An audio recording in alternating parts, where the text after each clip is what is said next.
Go. Welcome from the TDU in Adelaide, South Australia. We're joined by Canyon SRAM pro rider Tiffany Cromwell, who will be leading a live Zwift group ride with hundreds of other cyclists connecting and riding with her from all over the world. We'll be running a Q&A format, so please use the in-game messaging app to fire over any questions you have. And keep those ears peeled, as we'll be making a very special announcement during the ride. Bit of housekeeping before we start. We'll be taking the flat rounds around Watopia, so no hills today. And before we begin with Tiffany, let's introduce Canyon SRAM Director Sportif, Beth Duray. Beth, Canyon SRAM is a totally new team. What are the origins of the project, and can you run us through the team's vision and goals? Yeah, so it's a new UCI Women's World Tour team for 2016. That was put together from Ronnie Lauker, my German colleague, who's the team manager and also will do some directing for the team.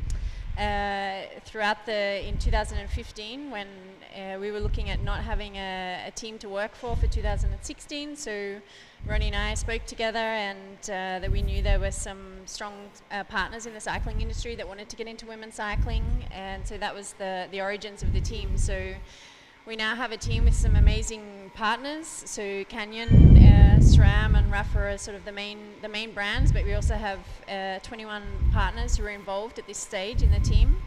And we're really looking to make a team that is the number one team in the world. So number one team in the world on the bike in terms of results and so forth, but also off the bike. We've got a fantastic lineup of riders, some great staff involved, and as I said already, fantastic partners. So we want that team to be the number one on the bike and off the bike. So when people think of women's cycling, the first thing they think of is Canyon SRAM Racing.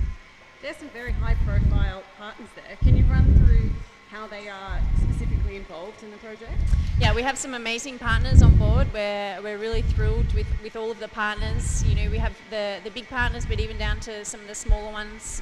Across the world, they're amazing. So Canyon obviously are a big player. They're really committed to women's cycling, and they've shown that through a 3-year commitment to our team. They want to use our team to promote women's cycling and when a women's specific frames that they're going to develop. So they'll be using our team in 2016 to ride some of the prototypes, to get some feedback from the riders, in racing and training. And then in 2017 and beyond, develop some women-specific road frames, with the Canyon brand. So that's something that they're really excited with, and it's something that we want to be involved in with Canyon. So obviously, SRAM are involved in the team as well. They're a heavy supporter of women's cycling. They've got many, World Tour men's teams, but also some women's cycling teams. So, they're fabulous to deal with. We're really happy with everyone from SRAM that we have to do with. Of course, they're involved with Zip and Quark as well. But SRAM, the girls will be riding the SRAM Red ETAP. So it's the new wireless group set. It's pretty amazing, and I'm sure Tiff can answer some questions on that later as well in the program. Everyone knows our design. We have Rafa. The design of the kit and the bike has been completely done by Rafa. We basically gave them full freedom, and Alton at Rafa, the creative guru, came up with this design. It's a good one. Yeah, it's fabulous. So they presented it to us. They said, okay, this is the only design we have. And we looked at it with our main partners, and we said, look, for us, it's fabulous. We think it's really good. It's it's visually stunning. It looks great off the bike. It looks great on the bike. When you match it with the design of the bike as well, it's quite exciting. And I've not heard anyone say that they don't like it.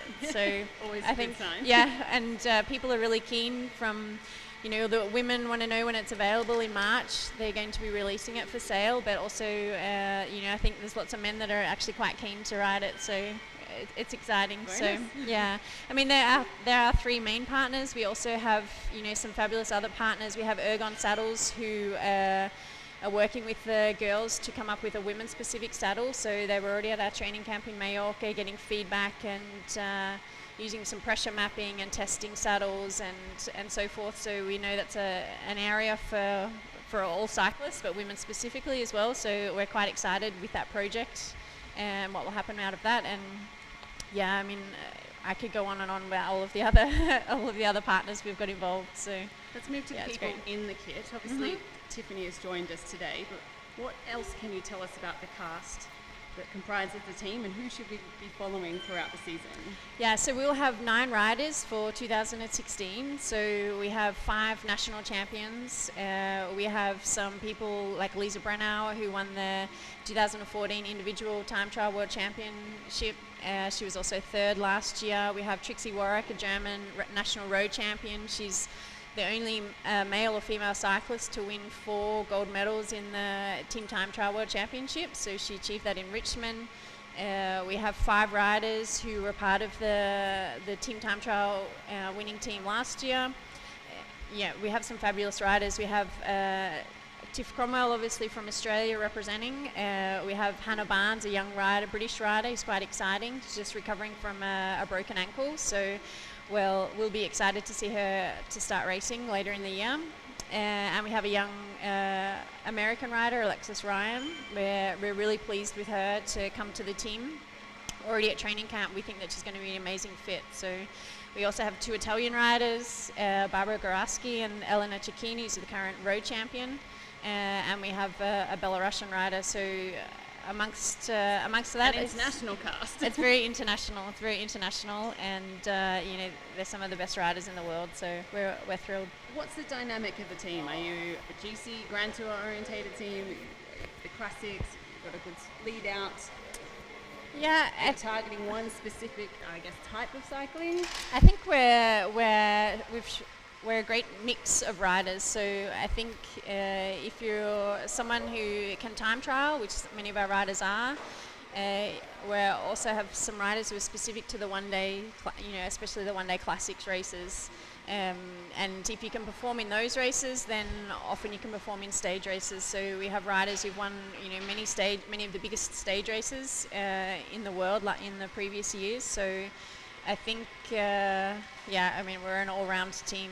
Well, we've got some fabulous sprinters as well. We've got girls who can perform time trial, girls who can perform one-day races, girls who love stage races and hilly days. So it's really an all-round team. Thank you very much for your time. Good luck with the season. We'll be coming back to chat with you Okay, later. great. Tiff, interrupt your pedaling stroke there. For those not familiar with women's cycling, can you just run us through what Can I move out now? Wait, yeah. So in the women's calendar, it's getting bigger and bigger every year, and obviously with the new introduction of the Women's World Tour, which is super exciting. So we've had the Women's Tour Down Under, which became a UCI race this year, which is 1.2, but it's going to grow in the future. We head to the Tour of Qatar, same as the men. Ours is just before the men's race. We'll head out into Belgium for the early season spring races. Like the Omloop Het Nieuwsblad, with Get Melbourne, Ronde van Vlaanderen and Flèche Wallonne, so we have all the big classics along with the Northern Classic in Holland, Drenthe, and Strade Bianca is also very exciting, which came onto the calendar last year.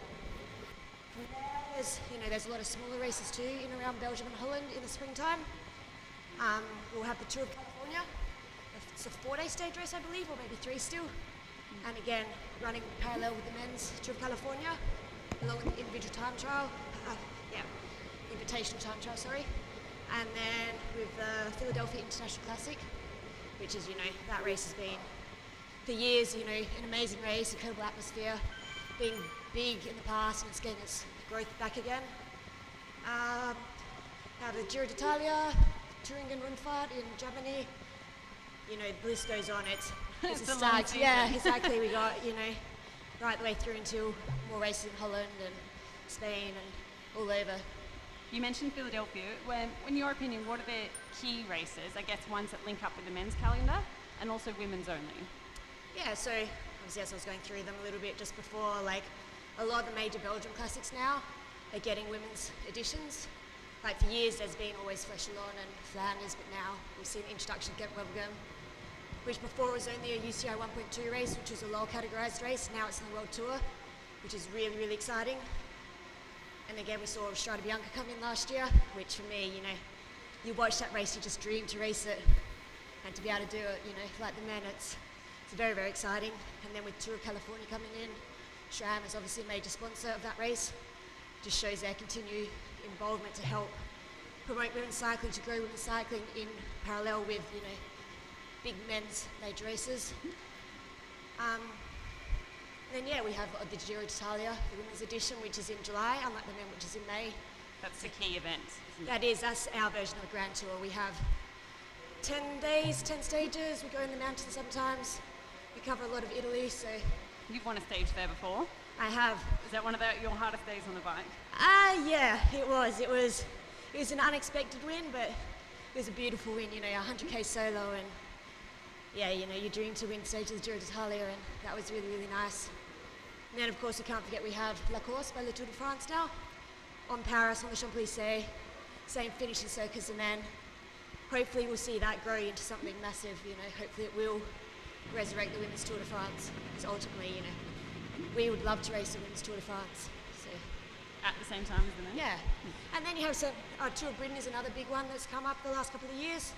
It's at a different time of the year to the men, but that started last year, the year before, 2014, and it was embraced massively by the crowds. The people loved it. It was a standalone women's event. It wasn't at the same time as the men, just with the same name, obviously. And it was really amazing. It was a fantastic race. And I guess that's almost been the same here at Tour Down Under as well. Exactly. The women's tour. Yep. You have objectives at 2016 Rio 2016 this year. Yep. Can you tell me how this season's going to differ being an Olympic year?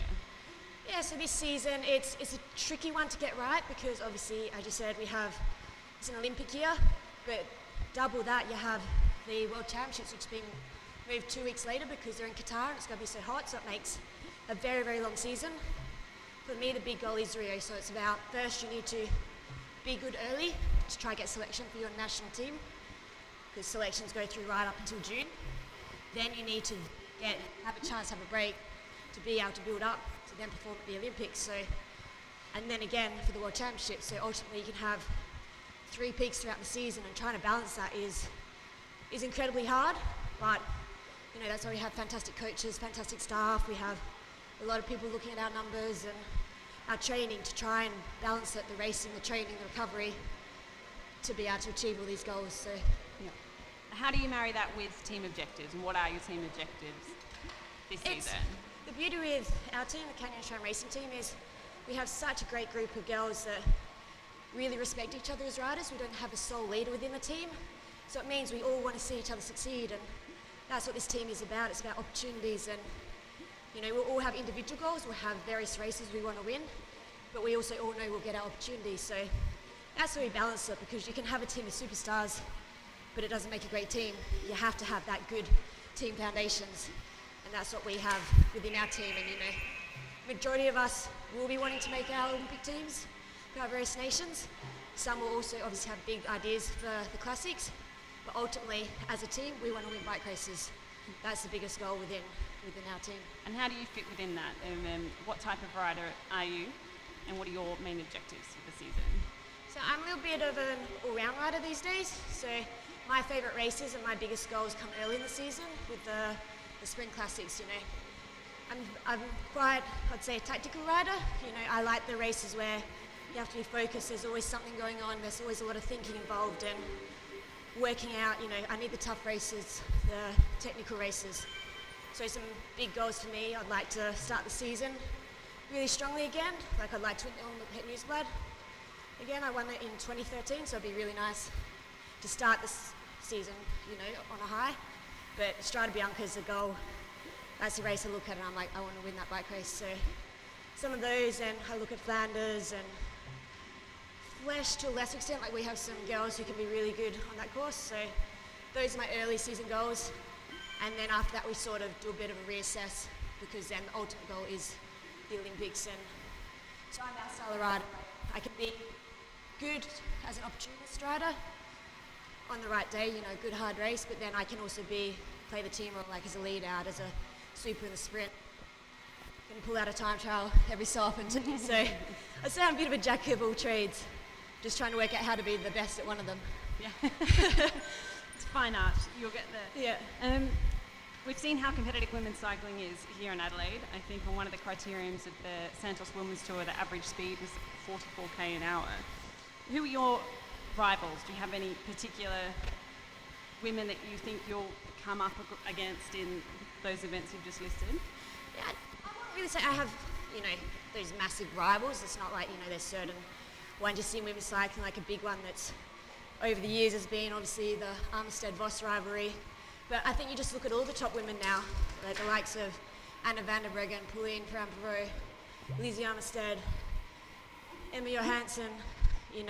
There's a lot of girls there that amongst that sort of top 10, those are the ones that for sure they're like the biggest ones that are going to be the strong ones we'll see throughout the season. And Elisa Longo-Borghini, she's another one. But yeah, it's a lot comes down to the team behind those riders. And I just like to think, you go out there, see what you can do. But say rivals is like a fierce kind of always come head to head with the same one. I don't really have that so much. It's more focus on your own game. Yeah, exactly. Yeah. I'll stop drilling you. Let's go back to basics. And you're an Adelaide native. How did you get involved in cycling? Yeah, so obviously we're here in my hometown, which is always super exciting during Tour Down Under.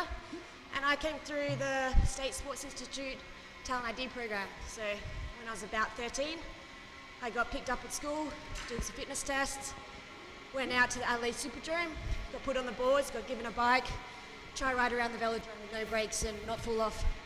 We had a couple of sessions and then got put That went okay? Yeah, surprisingly, believe it or not. And then, got put into the lab, did a VO2 max test, and then they thought I had the physiology to potentially be a good cyclist. So had the opportunity to be in a program with a group of about 10 other kids, all with the same type of physiology. Learnt the skills, learnt the trade of cycling, travelled around the country to the various bike races, and just slowly grew from there. And as I like to say, the rest is history. Now, you're based in Monaco for a lot of the year when you're racing. Can you just tell me what it's like being an Aussie living in Monaco or just living overseas for such large stretches of the year? It's certainly a challenge for sure, particularly when you go there so young in the early years. I did struggle a little bit. I've always loved travelling and meeting people, but you have to make it a second home. It's so far away from the rest of Australia, but we're lucky that within Europe, within the professional peloton, there's these pockets of hubs for bike riders. Like you have the likes of Monaco or Girona or Lucca, and so it's become home for me for the last 5 years, and it's great. I love it. There's a fantastic community around there. A lot of other professional cyclists, professional sports people who love cycling. Fantastic training in the mountains. You've got the coast. You have the airport nearby and amazing weather. So it is good now, but yeah, certainly in the early years, it takes a lot of determination, a lot of sacrifices, because that's what you need to do to be able to chase your dreams of wanting to be the best in the world. How did you find racing in Europe initially? Like, how did it differ from the wide roads here in Adelaide? It's certainly, it's a huge difference to the stuff that we race in Australia. I went to Europe very early as I had the opportunity to race the Junior World Championships when I was a junior. So I had my first taste when I was 16, 17 years old of Europe, and already it was like, whoa, big bunches, not much room, small roads. And it was a bit daunting, but I think I also loved it too. But I also had the great opportunity when first year out of juniors, when I hit the senior ranks, to go to America and spend some years racing over there with the team. So it was kind of the in-between step between Australia and Europe. So it gave me that little bit more progression to learn the skills, the art of teamwork, bunch riding, and then it's sort of getting that European racing. But it takes many years to try and get the art to work out how to place yourself, how to not be afraid of the top riders at the time pushing you around, because you're not known in the peloton. I guess, you need to sort of move up the ranks and learn where you sit before you get to being confident in the bunch and your positioning, and being able to work out how to race the races and work out how to use your team in the best way. You just touched on progression there. And what advice would you give to aspiring females that want to climb up the ranks? I mean, the female pathway seems to be a lot different to the men's. Yes, it certainly is a little bit harder on the women's ranks to, particularly for us who come from the likes of Australia, from America. If you've not grown up in Europe, I'd say definitely take on any advice that anyone gives you. we're slowly seeing progression for sure, like, because in the men you have amateur ranks, continental, pro-continental, world tour, so there's that natural progression of stepping up the ranks. In the women, it's either amateur or professional, and you go to Europe, you get crucified in the first year, you know, you're crashing off the back, you're not keeping up, and a lot of people that can be really challenging, but you know, you need to use the people around you, and you need to make sure you enjoy it, and just keep learning, take the advice of anyone that wants to help you out, and that's the biggest thing I can take from it, because I've had fantastic mentors coming through, and I've had good support through the national program and through the teams that I've been in to get to where I am now, but I've seen many girls burn out because it is challenging, like it's to make it on the side, you know, you need to love it, and you need that determination and the resilience. Would you like to see more pathways? Absolutely, you know, I think we definitely need greater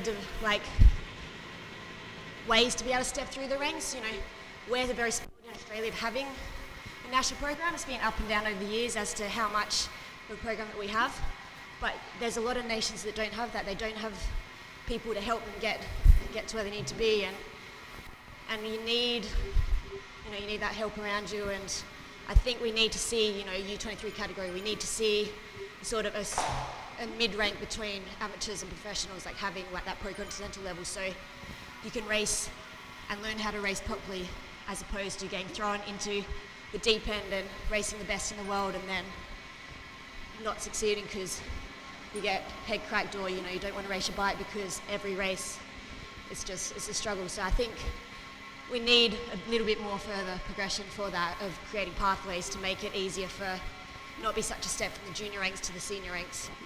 What about Zwift? Can you walk me through what's happening in this ride? Well, we seem to have a bit of argy-bargy here in this peloton, but it's a beautiful ride around Watopia. We're just having a nice easy cruise today, around 100 watts, which we say that's a recovery ride for a lot of people. So it's a beautiful day on the island. Beautiful day outside in Adelaide too. A bit hot, but you know. All part of it. Exactly. It's a fantastic program. We got introduced to it at the training camp recently with SRAM Racing, and to have this, to be able to race against everyone in the world, or ride everyone in the world, it's unique, isn't it? No, it is great. And that does bring us to Zwift. I wanted to invite Beth back, because Beth, you're going to tell us why why are you joining up with Zwift? Zwift, we're really excited with our partnership with Zwift. There's many reasons that we think they're a fabulous partner for our team. One of them is that they just the accessibility. So basically they connect everyday cyclists with our team every day. So we want that people all over the world can look up at our team. They can be inspired by the riders on our team, and that doesn't mean that they have to be racers themselves. They can be just cyclists, you know, who are doing a half an hour session on their trainer at home before or after work, or they can actually be using it, you know, as part of their training and preparation for a race. So we actually want to inspire people to get involved in cycling, and especially females. So that's one main reason we really like our partnership with Zwift. If you look at the way they can bring our partners to life on the screen, so they have pixel perfect technology. You know, if you look now, our bikes and our kit looks absolutely fabulous on the screen. So they've really nailed it for Canyon, SRAM and Rafa and our other partners. So we think that's actually, you know, quite an advantage to us as well. And also, you know, Zwift, you know, it's got some amazing technology, and you know, that the way they market it all across the world. So our partners, especially Canyon, is an online brand, and you know, they're really looking to push their brand worldwide. You know, they've just opened now in Australia, and you know, selling bikes direct into Australia, and then also, you know, looking at opening into other markets in the future. So that's something else that's, you know, quite exciting for us. And one of the other reasons is that, you know, it's a performance. So the girls will be using the Zwift as part of their training and preparation, and you know, with the advent of some smart trainers, where the team will be using Wahoo trainers when they're at races and when they're at home. So you know, it just makes the whole project much more immersive. as opposed to being on the road? Like, is this an alternative if the weather's bad to, Yep, absolutely. to train at home? Yeah, absolutely. And even if it's not necessarily weather based, the girls use the yoga and doing a training session on their trainer. It'll be a Wahoo Snap, but they'll be using Zwift. They'll be doing their rides as part of a preparation. So I have to ask. I've been holding out. I need to know, what is this big announcement?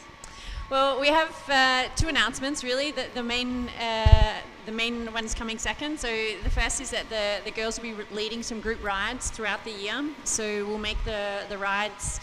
Some will be easy, and some obviously will be much tougher. So the girls will lead that from their home, and you can join in on the ride. But the big announcement for today is that we're launching a talent identification program with Zwift, and that program will identify a rider, and they'll be awarded with a professional contract with our team in 2017. That's huge. Yeah, that's massive. Giving away a spot on the team. Yeah, so if you want to be on our team in 2017, then join in with Zwift and look forward to some more announcements about the more details about how that's actually going to happen. But you definitely have the opportunity to be on our team for 2017. So it's actually, it's quite an opportunity, and it's quite unique, and it's something, our team's really excited to be involved with. Sounds like a bit of an X Factor type of thing. Is it a marketing gimmick? Or It sounds very much X Factor, but it's absolutely not a marketing gimmick. It's real. There'll be some rides that will come up throughout the season in 2016.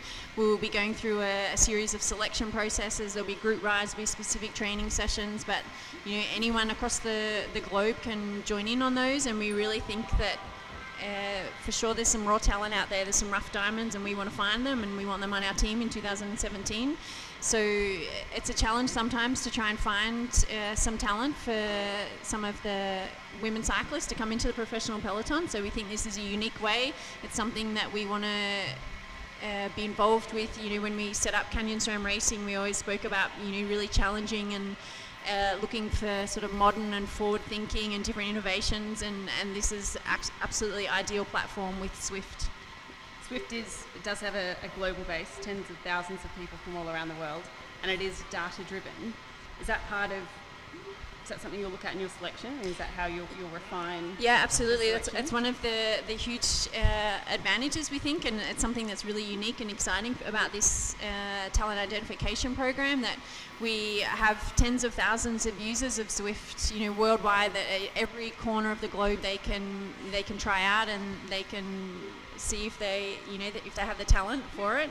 Of course, Zwift is all about numbers and data, and it's in a controlled environment in your living room. And we really think that having a big engine, that's one big asset that a cyclist needs. Of course, they need other assets as well, but definitely having a big engine, and they can show that data on Zwift, and they can show it to us, and they can potentially have a contract with our team in 2017.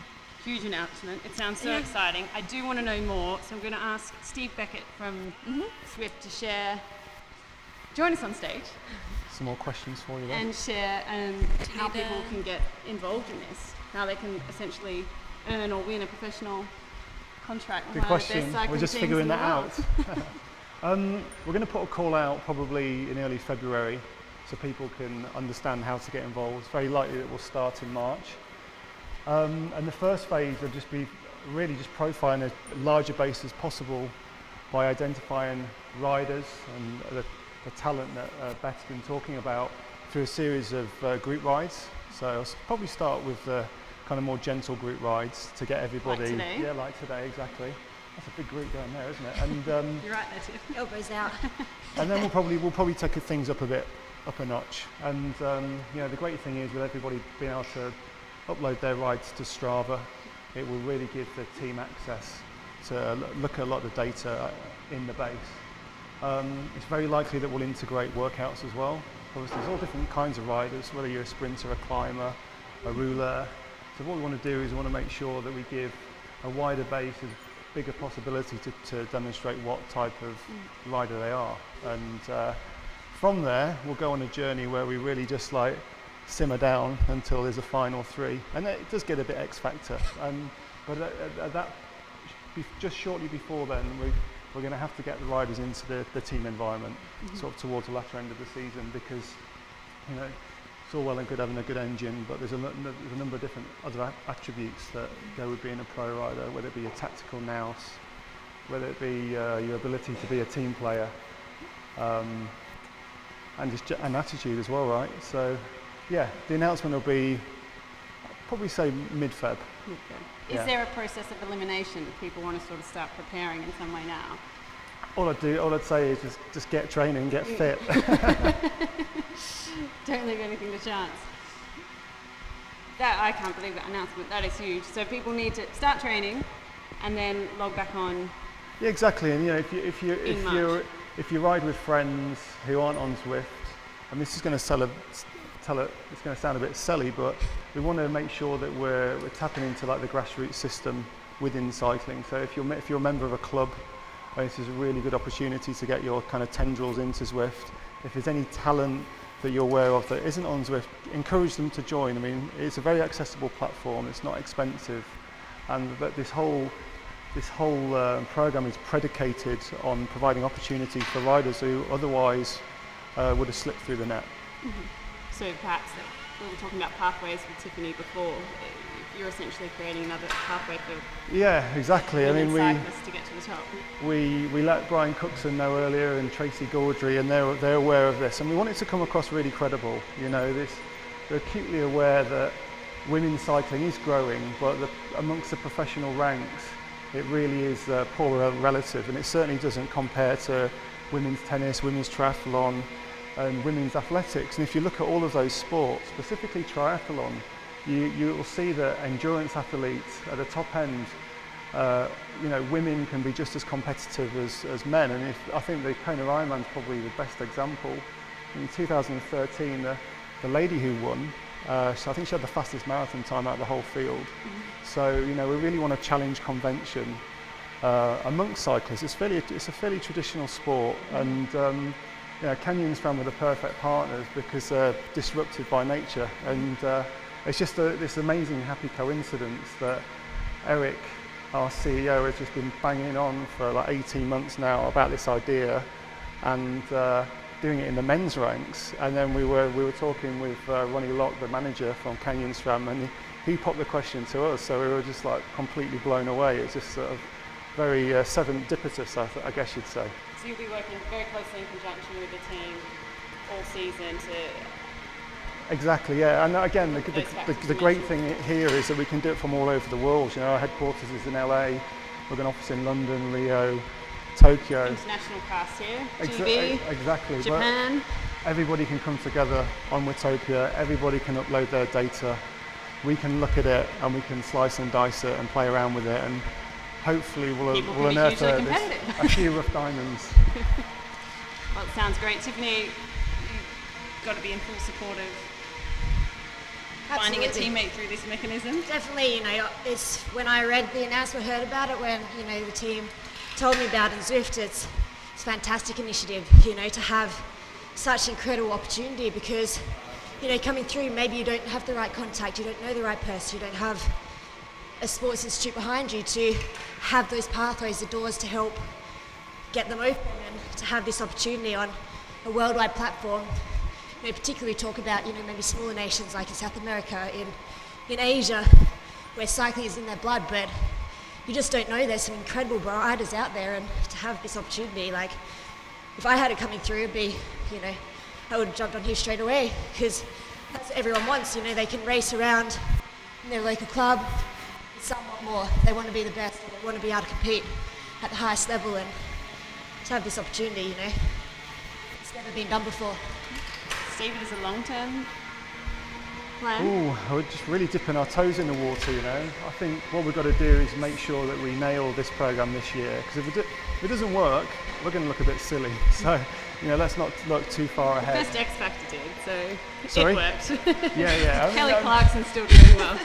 And the X Factor thing is a good analogy, because we want to make this as popular as possible. By virtue of the platform, it's a video game, we want it to be entertaining, it should be about fun. you know, who knows, we might decide that it comes down to a vote at the end. You know, if you've got 3 really good riders, we're going to get down to, you know, a pretty difficult decision. So yeah, I mean, our priority is working with Canyon, SRAM and RAFA to get this really dialed in. And there's a story to tell here that you wouldn't get in men's cycling. You know, like we said, it's a lot better resource as a sport. So like this is a really good, it's a really good story to tell within, not only within cycling, but you know, outside of cycling. And perhaps, you know, there's young female talent out there who might be rowing, swimming, running, who will give this a go. And you see with Olympic programs often, in Great Britain especially, that you can make a transition to a sport relatively easily if you've already got that kind of star quality. So it'd be fantastic for people. Yeah, exactly. So it's often down to the genes, isn't it? You know. So if it works for the Olympics, then it can certainly work here. And if you think about how a federation normally identifies talent, it's a pretty laborious exercise. You know, it involves going to clubs and schools, and often only a few number of officials can only get to so many places. So I think the potential to aggregate a huge sample here is quite amazing. And you know, I really hope that when people in cycling hear about this, they embrace it, because it's not there to take away from any pathways that exist. You know, hopefully what it means is that more new talent comes into cycling, and then they can go into that, you know, that ecosystem, whether it be a federation program or a club system, or just, you know, racing on an amateur level. Yeah. And you did say Zwift is data driven, and that's so much of what professional cycling is now. Yeah, I think sport science and data and numbers, and yeah, exactly. Notwithstanding the other factors that you mentioned before. And data can be quite mind-blowing in a bad way, you know. So if you look at coaching and systems like Training Peaks, it's almost like you get snowblind with data. It's very intimidating, you know.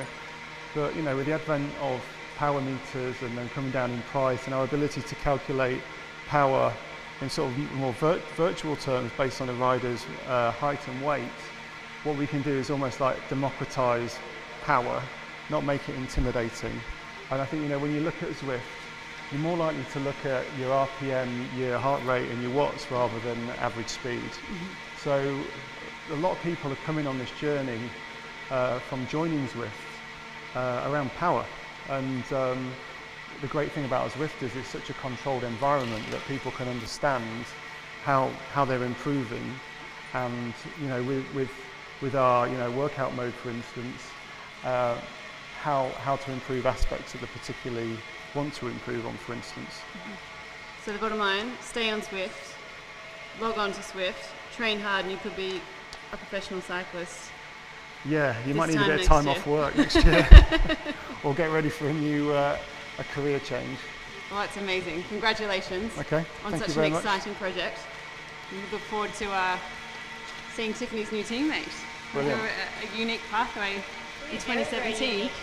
And like how we say with cycling, everyone's got their own story. Imagine someone telling that story when they say, how'd you get into bike riding? Through Zwift. Yeah. Couldn't have come up with a better tagline. There it is. You've got your pitch, Steve. Now, Tiff, what's happening out in the road? Well, it seems like we have a little bit of a battle going on here. I'm going through the names, some Aussie Cups, a few Frenchies, some Belgium, some Danish. It's quite a good group here today, though. Is there still a bit of argy-bargy happening? Yeah, I keep getting stuck in the middle here. People just want to box me in so I can't sprint. No, it's good. It's great to see so many people tune in today. And as I said, I'm getting more and more into this Zwift program and like the training and using the Wahoo fitness trainers, because I've never been a person for indoor trainers, but this is definitely converting me for sure. Right. Now we have some questions for you that are coming in online. W. Purdy would like to know, will there ever be a women's Tour de France? We were just talking about that before. How about let's ask, who do we need to speak to? The ASO? Ryan Cookson? No, I really, really hope so. I know there's a lot of women out there. There was a women's Tour de France for many, many years, until I think it was about 2004, if I'm not correct. They did all the major clients, but then it went by the wayside. But with the new development within women's cycling, with of course by the Tour de France, all these steps, hopefully we'll see it in the very near future. And with innovative ways of recruitment like this, I'm sure. Yeah, definitely, exactly. It's in the headlines more. M. Logstad would like to know, what is your best post-ride meal and or drink? Ooh, depends on the day. I'm a massive fan of pancakes, and protein pancakes are fantastic because both they have the protein for recovery, and pancakes it's more than just egg, flour and milk. You can have a lot of fruit, that kind of thing. Sometimes I like to have eggs, quinoa, kale, that kind of thing. I'm a little bit of a semi-gourmet chef, I'd like to I was actually say just sometimes. going to tap on that, and a clean eater as Clean well. eater. If you log on to Tiffany's Instagram account, you'll see what we're talking about. Yeah, I love smoothies for a post-race, post-training as well. Banana smoothie, again, usually with some protein. It's very, very important after a hard session to get that recovery straight into the muscles in the first 20 minutes. But yeah, I'm not a same day, every day, same thing. I need to mix it up. And you don't eat bad food either. Never, Judging by of your course social media not. account. Anyway. So you cook a lot of your own, is it? Yeah, Yeah. definitely. And the beauties as well, because I live by myself, so I might make too much for dinner, then I have leftovers straight after training because sometimes you're so tired from the session, open the fridge and what's easy. So it's quite often, really wholesome salads with grains like quinoa or barley or legumes, and then combine with some sort of protein like chicken or salmon. And Always savoury, or are we allowed some sweet things? no, Definitely? I have a humongous sweet tooth, so that's why I've turned to raw desserts. Like that is the latest craze these days, but again, they're very nutrient dense, but also you can only have a small amount because there are plenty of good fats in them, but they are, my little sneaky treat of being the healthy alternative to, maybe a sugary, creamy dessert that you might want. Sure. Now your legs are certainly turning at the moment. And Lawrence would like to know how many kilometres you did in the off-season. Total, I'm not entirely sure. On average, I was doing 20 to 24-hour weeks, so anywhere from 500 to 700 kilometres, depending where I was, because I was trained a lot in the south of France, where I'm based in around Monaco for my pre-season, off-season training, and there it's very mountainous, so naturally average speed is a bit lower. Whereas when you're back in Australia here in this beautiful city of Adelaide, which hands down best in Australia for training, I'm a little bit biased, I will say that. I was going to say. But here you can obviously get a lot bigger kilometres, but for us we train on time, we train on power, we train on watts, it's not about the kilometres. So yeah, there's some big weeks in there, but now we'll start to back off the hours, workload, and be higher intensity as we move into the racing season to get more specific for the races that we're targeting. We mentioned before your Giro stage win was a massive solo effort. This is connected. Belle Gills would like to know, when you're in a breakaway or a very large solo attack, what do you think about? It really depends on the situation. There's some days where you're like, oh no, I end up here, the reins are on me, because obviously if you're there, the team is backing you and you'll have a teammate behind you, but depending on your role in the day, but it's like, right, I need to be focused, how am I going to win from this breakaway? Most of the time you're thinking that exact thing. If it comes to the finish line, how do I win? Because that's what you need to think about in a bike race. No, I'm in a breakaway, definitely going to get caught back, it's a suicide attack, like that one in the Giro. I went away 20k into the race of a 120k stage. I was like, I didn't think, oh no, it's just going to get caught back. I was like, let's keep going, how am I going to win? Or will it take me to the finish line? So it's all about thinking ahead, thinking about what's coming in the race, using your energy efficiently, eating, drinking, and just staying really focused, because until the bunch gets you, you're in pole position up there, or racing for the win, basically. So you're talking to yourself a lot, as silly as it sounds, like encouraging yourself a lot to keep going. Do you have a director in your ear? With women's cycling, we only have race radios in a handful of races. This year will be in the entire World Tour calendar, but before it was just in the World Cups. So a lot of the time you're out there on your own, the car will come up and then you can speak with your director, but it's a lot of self-motivation, keeping that positive mindset. That's where, for me personally, that's the most important thing. Whereas everyone's different, but I believe you need to stay in that positive mind frame to, keep staying focused and not getting negative and being like, you start thinking about your legs, the pain and everything else, because as soon as you hit that, that's when you kind of lost the race, I believe. So you need to be mentally tough. 100%. As physically, as physically tough. S. Miller would like to know, this is completely off topic, what is your favourite animal? Dolphins, actually. They wanted to know if you liked llamas. They look Are funny. there llamas in Adelaide? Yeah, there are actually. Where are you from, S. Miller? There are llamas in Adelaide. I've seen them out, or alpacas even. And no, I've always loved dolphins. I don't know, it's an animal. It's dolphins and tigers. If tigers weren't so aggressive, I'd have one as a pet. And if that wasn't like Strong completely choices. cruel. I'll add to that question. What do you do outside of cycling for fun? What did I do? Yeah, obviously I'm someone, I love so many different things. I studied fashion when I finished school, so I do a little bit of freelance designing from time to time, working on some kit designs. I also, I love to travel, I love to be in the outdoors, I go paddleboarding, I go hiking. Obviously off season, not when we're racing, but so many things. I love to be in the kitchen and cooking and catching up with friends, coffee shops. Yeah, the list is endless, but being active, I need to do something. I'm not someone who can sit still and just sit on the couch and watch TV. We mentioned you live in Monaco, and it's a bit of a stronghold for pro cyclists, including the current world champion, Lizzie Armstead, who is one of your good friends. How does that work when you get to, say, the Rio Olympics? You're both going for gold, you have to put friendship aside. You know what, Lizzie and I, we have this fantastic relationship that we never let racing and our friendship affect anything. She's one of these very, very level-headed people. You meet her and you might think you're a world champion, untouchable, but she's the most humble person that you'll meet. And so it's so great, we train, we can talk about everything, we encourage each other, even for a big race like the World Championships, for example. We send each other messages of good luck. And we know when we get on the field, it's competition, it's race. We switch on for the race, we know we're competitive. Of course, we're not going to put each other in the gutter. You'll look out for each other in that respect, but if it's down to the line one-on-one, we know we're going to do everything that we can to win it.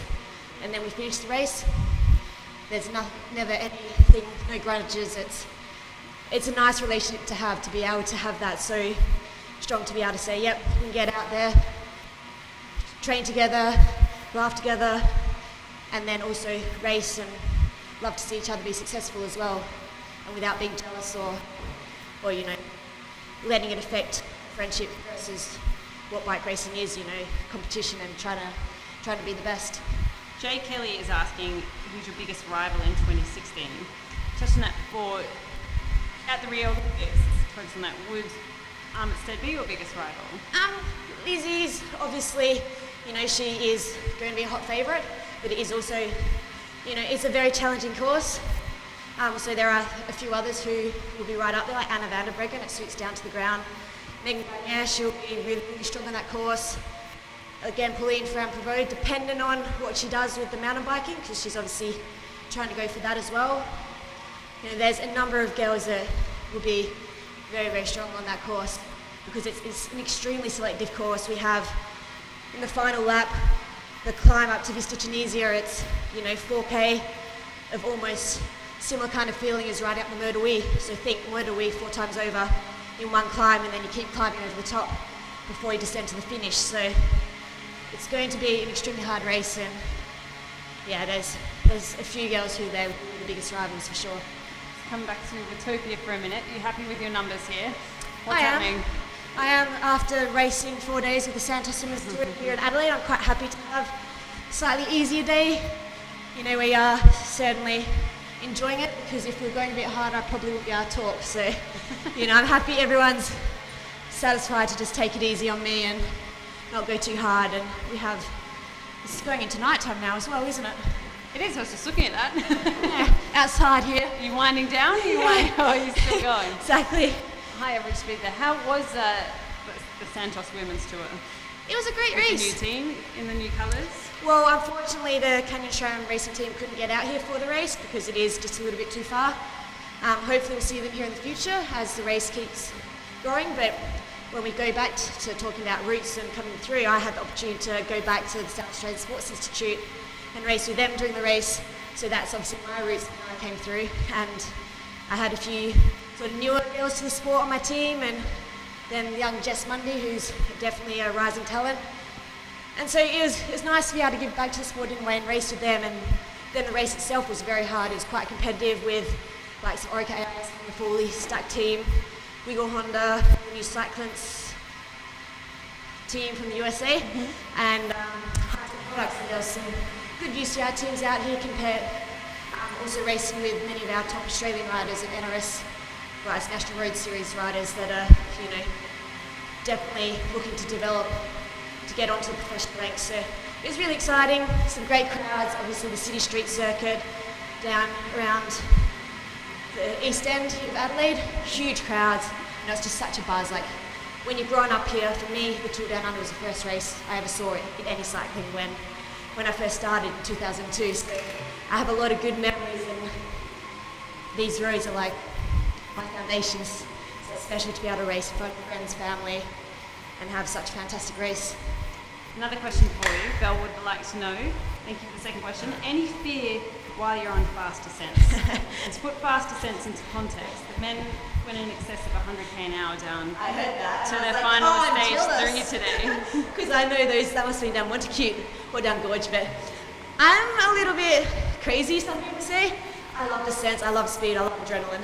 Sure, there are moments where you can get a little bit scared when you go maybe a little bit too hot into the corner, or you nearly lose. Like a Cheshire cat. I know, because I know people who are petrified of descents, and I think for me, I've gone through periods where I was scared of descents. You have some crashes, and then suddenly mentally you can't get down the hill, and descending it is.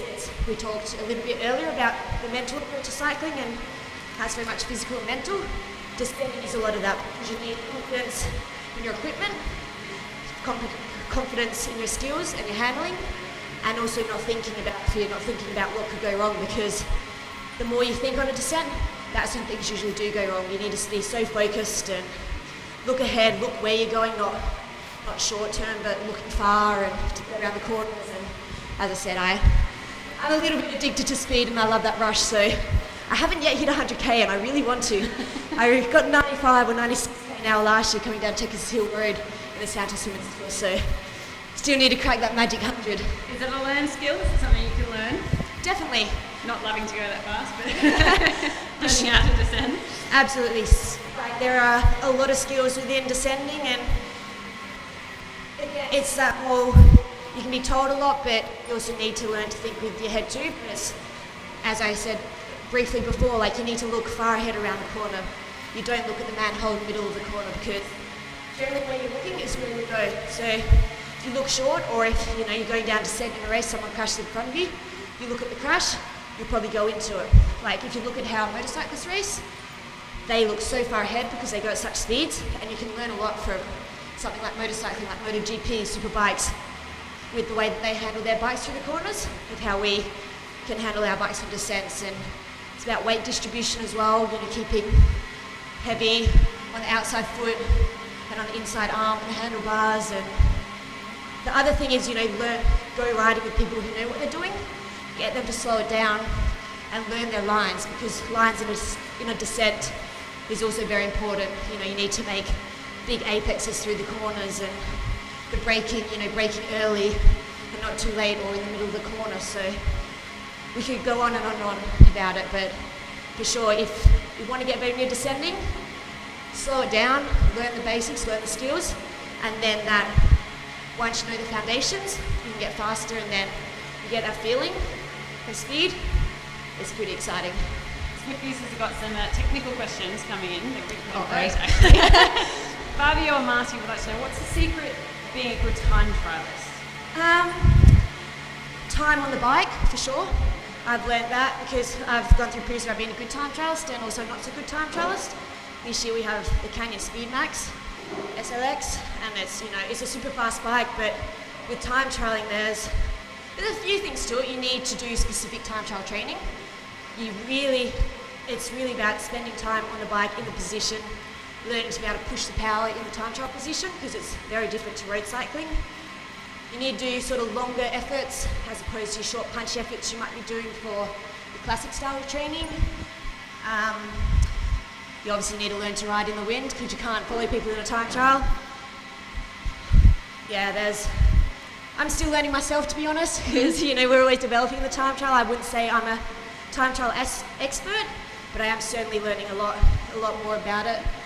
With our team in SRAM Racing, they pride themselves, the group that we've had who've come through in the team time trial winning squad, like about aerodynamics and positioning and maybe not being super low or as low as possible isn't always faster if you can't push the power. So it's about maintaining consistently high power, and as close to your threshold as long as possible is a secret to being a successful time trialist. Yeah, good advice. D. George would like to know, what is your morning routine? Break it up a bit. Depends on the morning. No, quite often. Say good morning and then bad morning. Yeah. What's a good morning routine? So on average, if everything's on track, generally I'll wake up, depend on what time I'm riding, an hour before, and I'll get straight up, maybe have a slight stretch, a good morning, and have some breakfast. Often I quite like oats for breakfast, or a smoothie, or some fruit, pancakes again. I'm very much a sweet breakfast person. And then I'll usually try to get on the bike straight away, whether I'm training by myself or I'm meeting someone, but I like to do my training in the morning. So sometimes I might have to do a session before training, like I might have to go to the gym before, then have breakfast, and then go out on my bike. So it does change, but it's nothing special, nothing crazy. It's simple. What's a bad morning? I'm not letting you get out of that question. When I want to stay in bed and when it's raining, cold outside, and at least now we have Zwift, so there's more motivation to get on your bike. But no, bad mornings when you're tired and and you know that you have to still train. You force yourself to Yeah, do it. exactly. Or you have nothing in the fridge because you haven't been shopping. Other downside to living by yourself. Oh, I can't imagine you being that disorganised. Well, if you come home late from a race and then the shops aren't open. That's a fair excuse. That's a fair excuse. S. Thornton, technical question. Do oval chain rings work? To be honest, I haven't had any experience on the oval chain rings. I've always been on the round chain rings, so can't really answer that question. I've heard different views. I've heard people that really love them and people who don't necessarily. I think depending on the style of ride you are. For a time trialist, for someone who's in the saddle all the time for climbing, yes, but if you're a seat climber, if you need to do a lot of attacks, that change of pace, I don't think they're quite as efficient, but certainly if you're style of rider of Bradley Wiggins or someone else, that then it's beneficial for that. Whereas, or someone that just rides the same pace up a climb, you can hold that super high power. Whereas, if you want to be more punchy like a Contador, then I don't think they're quite as beneficial. But I'm not an expert in that department, so try not to hold me to those exact quotes. Now, I think, are we coming to the end of this ride? We are? Winding up. You've had a good hit out, Tiff? Yeah, I wonder if we'll see a few dolphins in here, in the aquarium. No, it's been great. Thanks for everyone for joining along, tuning in from wherever you are in the world. I hope it's not too cold in the northern hemisphere. We'll try to send you some of our heat because personally it's a little bit too hot here, I think. But we can't all have it perfect. But no, it's been fantastic, and thanks to Zwift, to Canyon SRAM, to you, Sophie, for joining us. Straight from work, look after boys, to coming and hanging out with me. My pleasure. This is my favourite part of the day. You've made it. Thank you to everyone on Zwift who has joined us, and keep in mind today's huge announcement that Canyon SRAM and Zwift have joined up essentially to orchestrate a talent ID program and award someone with a place on the team next year. I don't think that's ever been done before in cycling, so it is unique. If you're on Zwift, you can start training, Steve said, in March. March, that's correct. And if you can, and if you've got a friend that wants to turn professional, has the potential to turn professional, do make sure you let them know. Until then, enjoy your ride. Thank you very much, Tiff, for joining us. Thank you, Beth. Thank you, Steve. Thanks for having me.